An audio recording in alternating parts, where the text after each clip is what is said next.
Thank you for the opportunity to share some thoughts about how we work together, and it really has been a collaborative endeavor all along, and that was something I particularly had in mind when I designed my course.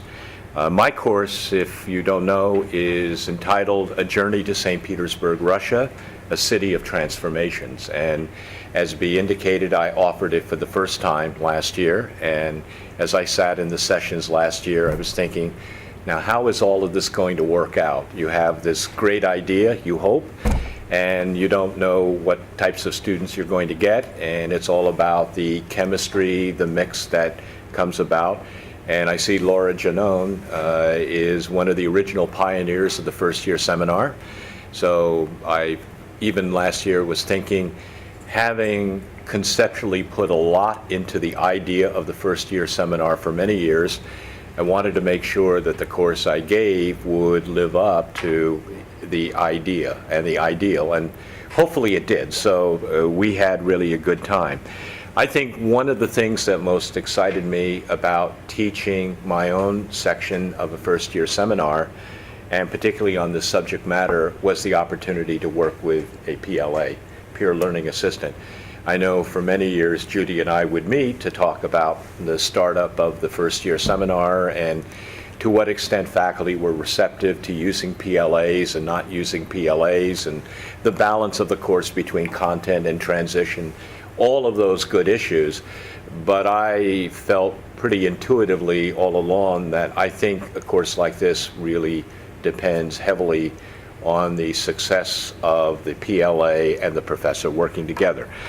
So when we started to plan this course, I really had a number of goals and hopes. One, I had really pretty ambitious ideas for this course on St. Petersburg, and I think almost everybody involved with the review of the process reminded me that, you know, you might be a little bit crazy in terms of what you're proposing to do here. We never use the word crazy. Yeah, no. But yeah, actually, they were more delicate, more diplomatic in terms of saying, you know, the reading and the different fields, because I knew that I wanted to stretch students academically. I felt that given everything we had talked about over the years, that would be very important. I also wanted to, for the first time, really mix a lot of disciplines into my class. And you know, one of the reasons I've done that is because over the years, not only studying Russian history, but taking a lot of groups abroad to Russia, I've come to appreciate the cultural component of doing a class like this. So I had planned the syllabus to involve history, literature and poetry, art, architecture, music, and film. So trying to work all of those things into a coherent fashion. And I often would turn to David and say, does this seem to make any sense? Or are these elements coming together? And then also I was interested, and I think this was one of the things that interested David, who had taken Russian history with me, to take actually a particular piece of it, such as St. Petersburg, Russia, and use that as a focal point to bring in all of these different elements. And then lastly, I was excited to do the course and thinking this might be good first year seminar course, because the whole issue is a journey, and I wanted to link a journey, a metaphorical journey to St. Petersburg, Russia, to the journey that students go through as they become first-year students. And I particularly told them that the year I lived in Leningrad in 1975, 1976, even though I think I was well prepared for that, when you are dropped into that kind of situation and you can't go home for 10 months, and back then, and I think I kind of shocked the students, there was no email, and you rarely, if ever, made a call on a Soviet phone because they were heavily bugged. So everything, all of our communication with the outside world was once a week letters coming in. So that probably caused them to write me off right away. You know, this guy is totally irrelevant, but I really thought it would be good in terms of conveying a sense of a transformation, a year of real personal growth. So right off the bat, I think really in developing the syllabus, I began to work with David, and we would talk about what ideas, what elements would work. And the materials that I know you pass out stress the importance of using the peer learning assistant as a sounding board. And I really valued that. In fact, I thought of this as really our course, as opposed to my course, with David playing an adjunct role. I was lucky in my draw because David was an outstanding student in my Russian history survey and a student leader to boot, so he's well known on campus, and he actually controls purse strings for student activities, so he's a good person for all of the faculty to get to know. He had a great interest in the subject matter, and I think the idea to be able to look at St. Petersburg and Russian history in that level of depth was appealing. I wanted an honest critic on the interdisciplinary nature of the course. I wanted somebody who would tell me, and I'm not sure you always told me, but you were pretty good. If something wasn't working well, he would say, this probably didn't work as well as it might have.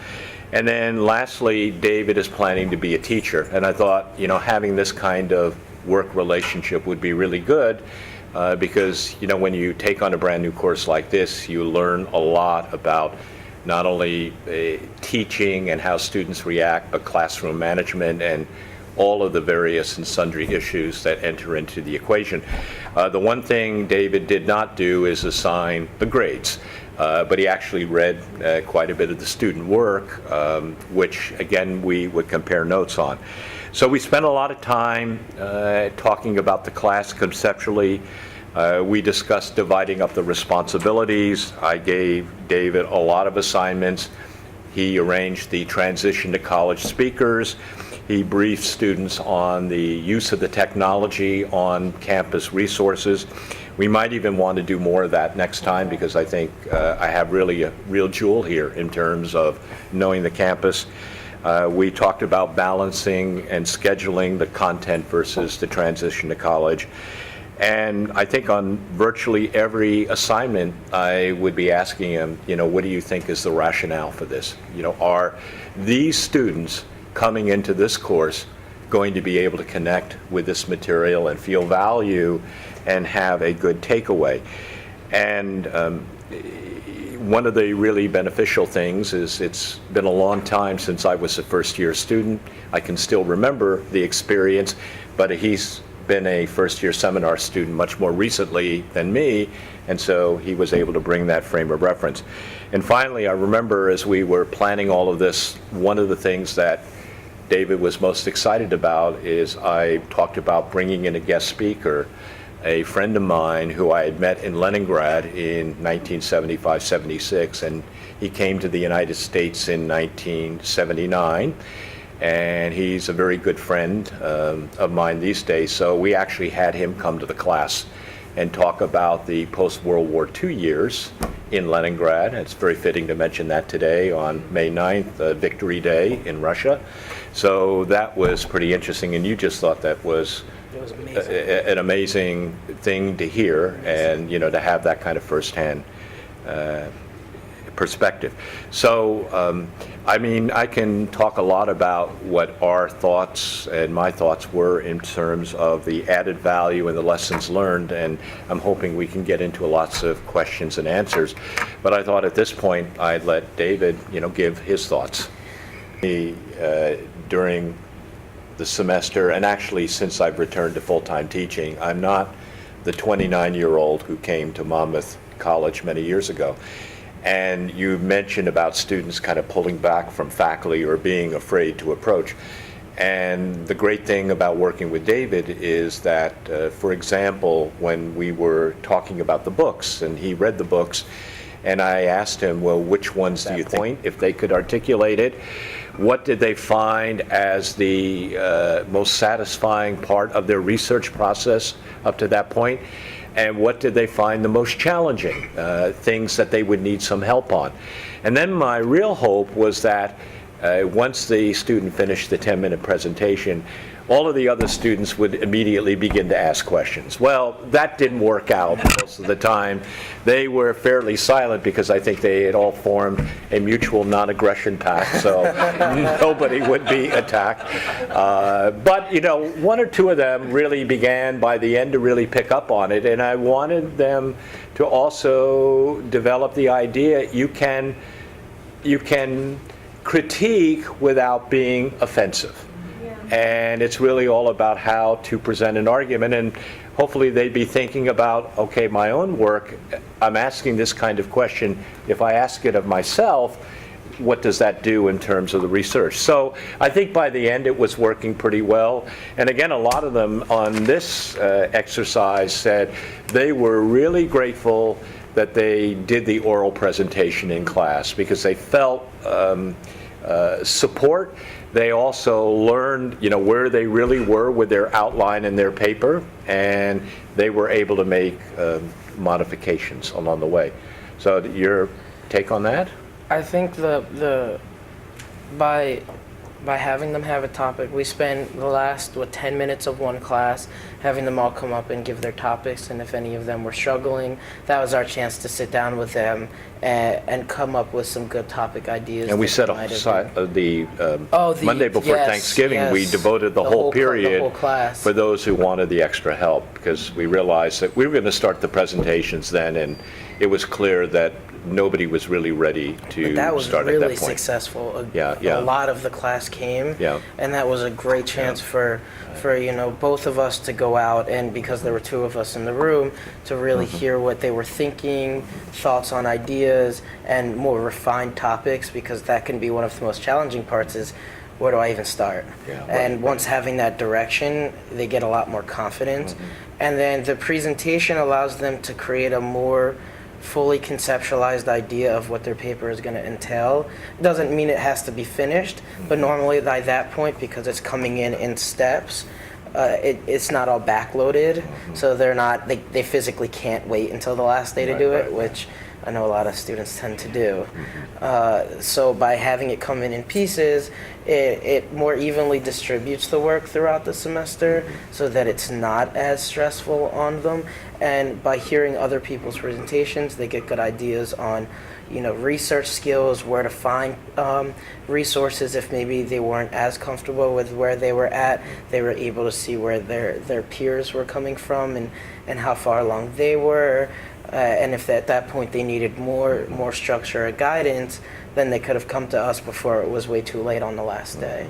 And so the presentations really allowed for them to see each other's topics, for them to organize their thoughts into a PowerPoint, because not a lot of them pre-write or outline. So this was sort of served as a pre-writing piece for them to present, to conceptualize their thoughts in an organized fashion, and when speaking about it and orating it, it allows them to fully understand what it is that they're doing, and then move on to the writing component. And that gives them, by that point, they had 2 to 3 weeks to write, which was a good amount of time for them to be able to finish. You know, I think that's definitely a fair amount of time for them to, if they hadn't already started writing at that point, to even write the entire thing. So I'm going to ask another question. Yeah. The think, pair, and share. So that's something, you know, we talk about addiction. That's a hard subject for people to talk about. Some people want to talk about it all the time, but other people, you know, it's kind of a touchy situation. Right. So how did that go? That seemed like it went, so could you explain how you did that? Well, as I said, David really gave me the model, and so we had students sitting around the horseshoe, so they would work in groups. And I think that worked pretty well. It reduced the initial anxiety about talking about the assignments.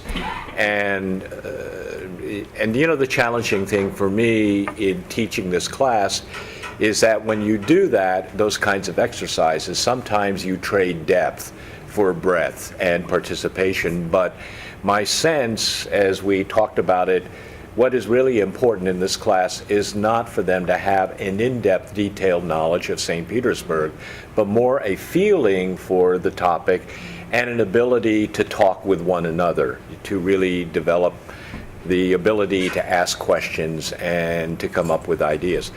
I think adjustments we would make, we ended up having the same students meet in the same triads, and I think we're going to mix that up more, because if you were in a weaker triad that was hard at times, I mean, you could distinguish yourself individually in the triad, but I think we can do that a little bit better. And then, as I said, I think I'd like to try to leave even more time for discussion in class, to try to elevate some of the themes and get them into talking about what they've read.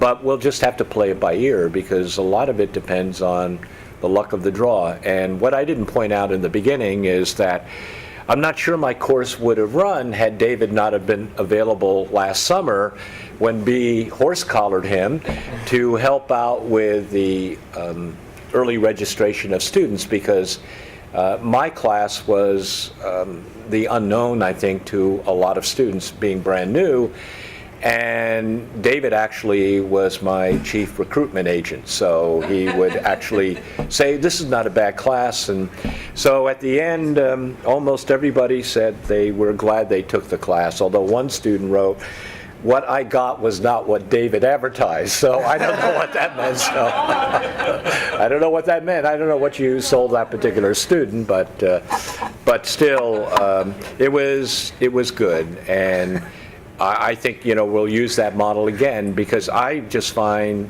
teaching at this point, maybe it's me, maybe it's the students, there's a real reluctance to talk, a real reluctance to even go beyond talking and confronting and challenging and the things that we like students to develop.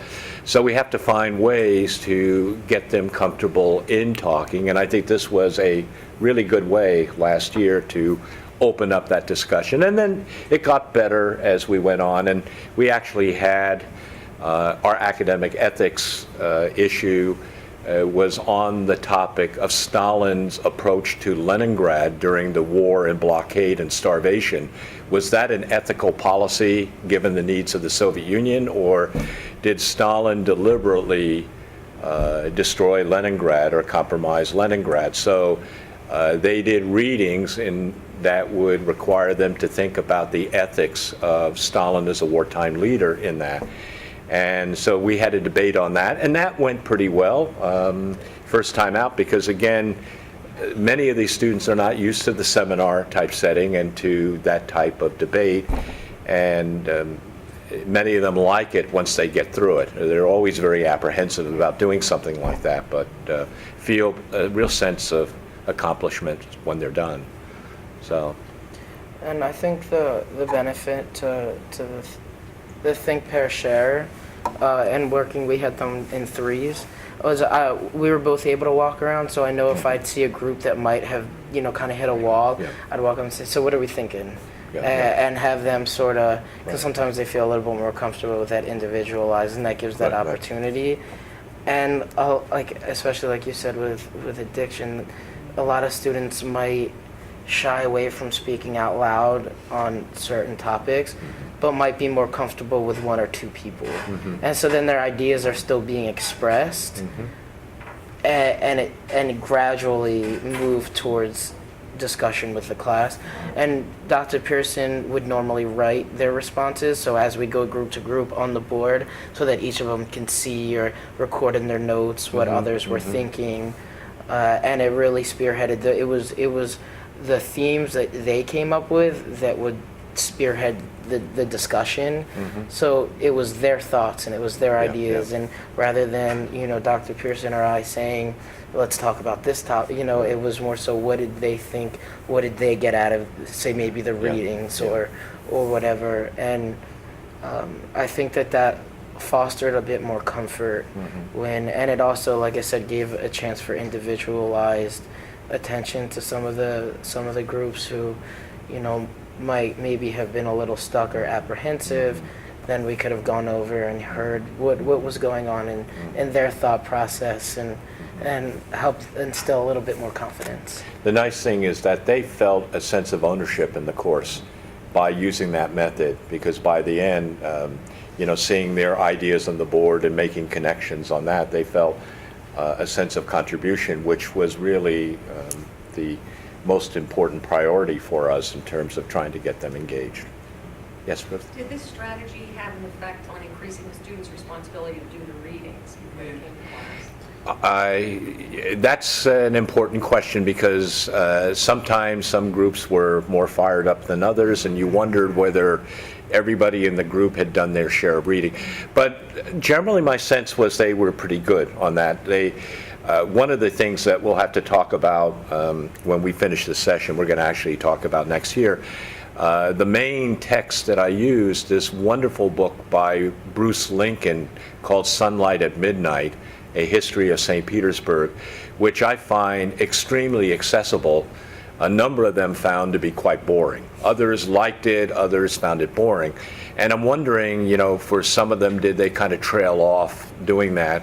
Although we had the learning objective that we assessed last year was academic study skills, and I actually had them outline several chapters of that book, turning in one set in late September, the other set in mid-October, to look at whether they were developing note-taking skills. So it may well be they read it, but they didn't take notes in as much detail. I mean, one thing they liked right out of the gate was that I was not giving any midterm exams. So I was not really examining them on content per se. And so the risk is, how engaged with the material were they? But I think they were pretty good. And luckily, whether it was just by serendipity or David's acute perception skills, I had 4 or 5 of the 16 who were really top-notch students. So they would often, if the ship was taking on any water, they helped really steer it clear. So I also think that in terms of, I think they knew they had to read. yeah, You yeah. could tell right away if Yeah. they didn't. Yeah. Because if the class was based on discussions of Yeah, the reading, right. sure, there are some students who shy away from speaking out loud, but then once you do the think, pair, share, and we're walking around, you can tell if it's the same 2 people reading every time. Yeah, right. Or and right away that sort of gives you a sense. Yeah. And so because they knew coming into the class, it would be based off of what was Yeah, assigned to be yeah. reading. I think they realized, unless they wanted to be blatantly obvious that that they didn't read, Yeah, right. they would read. Right. And I think, in terms of them finding Sunlight at Midnight a bit boring, I think that's something that I don't think they read a whole lot of long textbook style Yeah, reads in right. high school, but I think that's also important, because not every book they read is going to be a fun novel. That's why it's nice that we right. had included Right. Petersburg in there, which was Right. a novel and Overcode and some interesting. But I think it's also important for them to be able to understand that they've got to read for content and they've got to read textbook style, because that's how you learn, the core information. And their note-taking, I thought, was phenomenal when we collected them. I think that, I think that after a little bit of guidance, they were really, especially from the second notes to the first, right. they really, they hit on a lot of, most of them hit on a lot of the really important, they were able to pick out what was most important out of the readings, which I thought was really, really cool coming from first-year students. Yeah, I make my students outline now too. Yeah, You're yeah. right, they do. We all have to have our students read, right? Right. Read. So I make them outline, I look at their outlines. I've been doing that for a while now, but I've been, and you've been observing students in public schools recently. I've been out in public schools recently. It is so changed. We have these Chromebooks now, right? It's They all not have really Chromebooks. like, and the teachers are upset about it. They feel like they're more facilitators Right. than teaching. So I understand why they're like this now the last couple of years. I was floored when I went to watch a health class and they had these Chromebooks and even little ones, right? And they're taking their Chromebooks and they're sitting in front of the teacher and then they're typing something in, and so no wonder there's no discussion. I hardly see any discussion. And I've noticed over my years being here, 18 years, that there's less and less discussion, but now that I'm out in the field watching Yeah, classes, you see. I know exactly why that's Right, happening. right, There's of course. a right. discussion going Yeah. on. There becomes These such a Chromebooks have become disconnect. a big thing, right? Right, Chromebooks. right. Oh, it's huge. You work in education. Yes. Yes, Chromebooks are like, It all. Yeah, yeah, and the teachers are upset. Yeah. The older teachers feel like they're facilitators, right. not teachers anymore, so I don't know. I don't know what the answer to that is, but I understand why they don't Yeah. want to talk as much Yeah. anymore. It's amazing. I've seen it in the secondary. There's such a disconnect between the students and teacher when everything's done online, Right. and I think a big problem too is I've seen a lot of teachers posting everything a student might miss from class on these yeah, Chromebooks, that's- and now it's okay to miss class because they know I'll get all the work that was posted on Google Classroom or We even something. found that students weren't coming to class, and I had to explain to them this wasn't an online class. Mhm. This Yeah, is yeah, a yeah. seminar with discussion, Right. and you can't do this online. Mhm. But I understand why they would get that idea. Right, right. You know, like, so it's just a whole different way of learning now, Yeah. right? So it's hard for us to transition, I think, to Mhm. that seminar Mhm. way Yeah. of teaching Yeah, again. yeah, and even in more conventional courses, because I've been teaching a lot of first-year students since I've come back Right. to full-time teaching, and they all want me to do PowerPoint and do what they're used to, and so I had taught an honors class in the spring, and generally was very good. But I had a number of, I think I had 16 in that class as well, and a number of them said, oh, we have to have PowerPoint, and I said, the important thing is to develop your listening skills, to being able to listen and write down, because there's a lot of research that suggests that's how the best learning takes place, and not having it all handed out. So I think I'm going to have to strike a compromise between their desire for having PowerPoint and perhaps putting a bit more on the outlines that I pass out and so forth. But I just don't want to go completely that way because, one, I'm not comfortable with it, and I think ultimately when it gets to engaging students in discussion, a lot of it comes back to the passion they see in the instructor. And I don't think anybody who knows me will dispute that I have great passion for what I teach, especially Russia and, St. Petersburg, like a second home for me because of the time I've been there and having lived in Leningrad.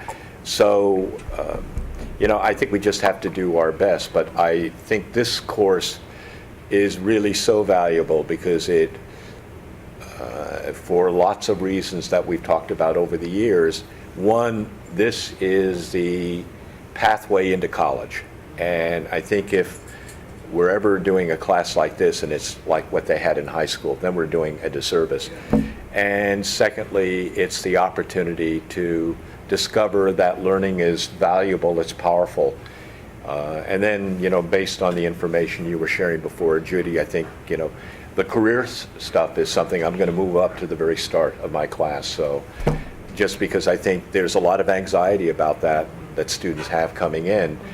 And the guest speakers I had on that topic, and I also had Robert Scott of the business school talking about finances, and students found that exceedingly valuable because they're really trying to figure their way managing their budgets and so forth. And he was just great in terms of helping them to think about their career values, pointing out that based on research he's done and others have done, that the more money you have does not necessarily correlate into a greater amount of happiness. That research shows that at a certain level that all levels off. And so other than the fact that he was advertising for their joining the ski club, which he advises, it was really a pretty good session that he gave. And of course, I think he got a number of subscribers based on that. More power to him. So, but it really is a lot of fun, and I'm looking forward to doing it again. So, David, are you taking the next Russia trip? Oh, I'd love to. yeah.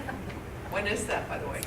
I'm hoping to do it right after commencement next year, end of May and early June. So you can spread the word. I need to be setting up all of that in the fall, but, you know, we had a last session with the class, and I had the pizza and everything, and I had them, you know, write up these evaluations, and then I showed them the video on Putin.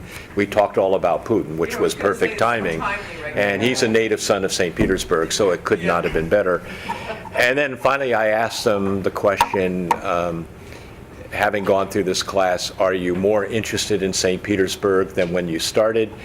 And since I think a few of them kind of ended up signing up for what they thought was St. Petersburg, Florida, and they found out it was Russia, that was good. But I think most of them came away saying that they came away saying they'd like to visit it. I don't know whether they're going to sign up, but it was a lot of fun. So, I did have people ask me that last time. I If never it was thought Florida. Yeah, I never would have thought of that either. Florida. And I'm a first-year advisor, I never thought about it Mm-hmm. even Yeah, as it's advising very people. summer, yeah. well, that's why Russia is on the title. I don't know whether Yeah. it's on the course type that you get as advisors, so, It's coded as HS. So. yeah, so, So, thank you both. For Thank you. Thank you sharing so us. much. We had a Okay, great relationship. Yeah, yeah, yeah. That's awesome. So, Yeah. we're past our time. There's a packet to take home. Most of you have received this digitally, but there's plenty to review in here. But a couple comments I just wanted to add. Number one, you know, years ago when this course was a one-credit course, the job that David has was called a peer advisor. right, right. And when we went to the 3-credit course, we deliberately chose to make it peer learning assistant. And I think David really exemplifies what the role should be, and that is to help students with their learning. That is one of the most important pieces of the class. We didn't talk much about how you help them with transition. I think Yeah, that would be yeah. a whole other conversation. Yeah. Oh, yeah, we did a lot with that, yeah. Exactly, Yeah. I know you did, Yeah, yeah. but I know that just role modeling, and the other thing I wanted to make mention of is that I think that, Tom, because you shared so much and treated David as a partner, I think that when things got a little rough with the students in the class, instead of David sitting there rolling his eyes saying, oh, what can I do about it, right? Sometimes a student would do that.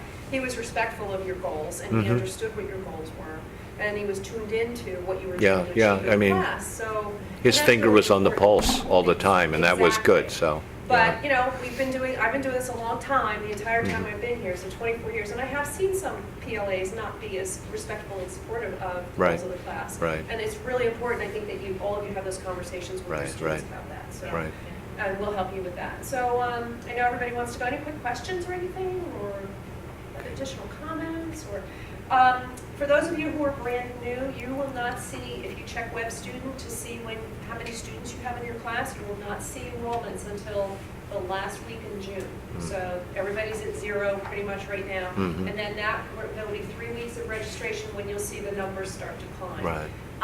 If you have a new course, I may reach out to you to ask you for some help with maybe a course image to put on our website, or maybe some more descriptive information to just kind of pull the students in and get them, the advisors in particular, to understand.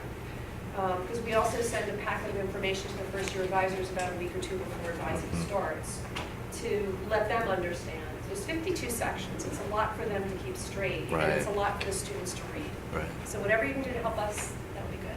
okay. Questions, comments? I'll be there too as an orientation leader. Yes, Yeah, yeah. David will be in OL this year, so Yeah, good. that's great, right? So that's good. Well, thank you both. Okay, thanks, okay. Thank you so Okay, much. good. Thank you. Some people already started to fill out the survey, and we have one more door prize. Institute. Okay. David, would you Let draw? David do it, yes, okay. We'll go.